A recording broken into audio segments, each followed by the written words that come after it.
Hey guys, I'm Hazel, and this is a quick walkthrough of Halls of Valor as it stands right now in the Legion Alpha. This is a 5-boss dungeon themed after Valhalla, and like all Legion dungeons, is flexible in level between 100 and 110.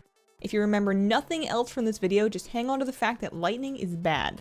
The early trash is pretty manageable. Just don't pull it all at once, don't stand in anything lightning-y, and bring the big lightning circle out of the group so that you don't shock everyone with it. Hymdall is your first boss and has 3 major abilities to watch out for. Dancing Blade looks like this. Will get thrown at a random player and do some initial damage. Don't stand in those. He'll summon Storm Drakes, which will approach and do strafing runs. Watch the sides and move out of the Drake's path. If you did any WoD dungeons, this is exactly like the Warlord Zaela Drakes. The third ability is Bloodletting Sweep, which does damage to targets in front of him. Because of this, you should never be in front of the boss unless you're a tank. As the tank, face him away from the group as best you can. After Hymdall, you'll run into some scary pools of trash. Consider using CC and pulling mobs back to avoid paths, as this gets ugly real fast if you pull too much. The big guys will summon these big paths of lightning that hurt very badly. Do your best to avoid lightning and you'll eventually work your way to Hyrja. As you approach Hyrja, you'll kill 2 dudes that will preview the boss's abilities. The left guy does the thunder shield that you'll want to stand in, while the right guy summons the light orbs that you want to not stand in. Easy enough. Shield of Light will do damage in front of the boss, so avoid that. Run out of the group for Expelled Light. You'll get a big glowy circle so it's hard to miss. When she's on the left, run into the Eye of the Storm to survive the lightning. When she's on the right, avoid the light orbs.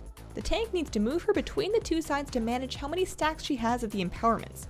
She'll get a stacking buff for 15% extra damage every 5 seconds, so you can't just park her in one spot.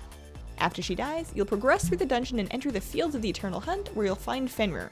Hug the left path to clear less trash on your way to the boss. You'll fight him in 2 parts. After you get him to a little over half, he'll retreat to his den and you'll finish the fight there. His abilities seem identical for both fights, so you get a little breather to heal up and let your healer drink. Kite him during Scent of Blood. He'll target 1 player and they'll need to run away. Be mindful of where you're running, especially if your group didn't clear all the trash. Avoid standing near friends targeted with Ravenous Leap. Melee DPS should stay loosely stacked to split the damage of Claw Frenzy while still keeping an eye out for Ravenous Leap. Unnerving Howl will lock out your cast, so stop casting when you see that. After killing Fenryr, you'll get a super cool run speed buff that should help you cover ground on your way to the final halls. Before Skovald, you'll run into some big kings hanging out. They hurt, so take them carefully and don't be afraid to use short cooldowns. God King Skovald is fairly straightforward and centers around the Aegis of Agrimar.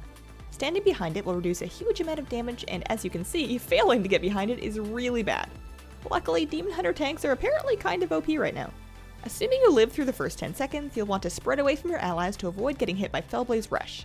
Last, the tank will need to actively mitigate when Skovald casts Savage Blade. You get to fight Odyn directly after Skovald, so at least you're done with trash at this point. Run away from him to avoid Radiant Tempest damage. It's gold and sparkly, but I promise it does not heal you. Stay away from the spears and the glowy stuff that the spears explode into. When you get marked with a rune, match it to the correct one on the ground. You'll turn into a crazy golden Valkyr with a huge buff, so that's a good time to pop your damage cooldowns. He has a boatload of health, but you don't have to kill him completely, so don't worry about that. The whole dungeon took us about 45 minutes, including several avoidable wipes on trash. Keep your eyes open, get out of the fire, and you'll do great. Thanks for watching, let me know what you think, and have a wonderful, wonderful day. Bye!